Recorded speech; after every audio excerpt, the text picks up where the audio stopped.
Iniziamo con delle note meravigliose di una canzone che tutti conoscono e tutti amano. Sentiamo.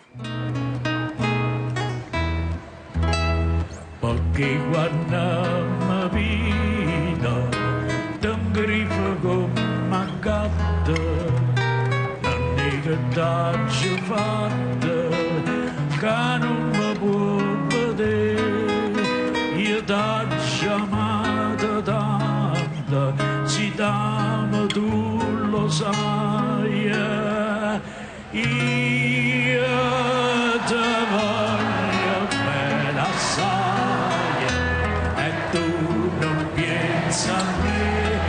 Io ti voglio bene assai e tu non pensi a me. Ma siete bravissimi, bravi a voi!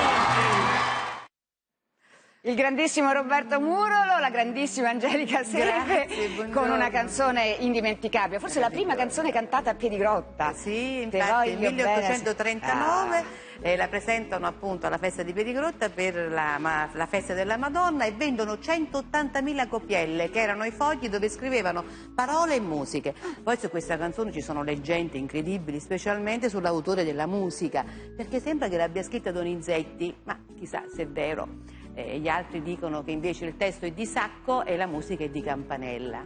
Comunque una canzone meravigliosa. Perché chi lo dice che è di Donizetti? È una voce che gira, una leggenda? Perché Donizetti si era appassionato alla musica napoletana e quindi in quel periodo ha scritto anche delle canzoni napoletane. Comunque l'importante è che ha dato origine alla grande musica napoletana, che tu sai, io sono una promotrice e amo questa musica. Ma voi avete sentito che bella nella melodia? Io ti voglio bene assai e tu non pensi a me. Ed è così tutto il testo? Un po' triste? Sì. No.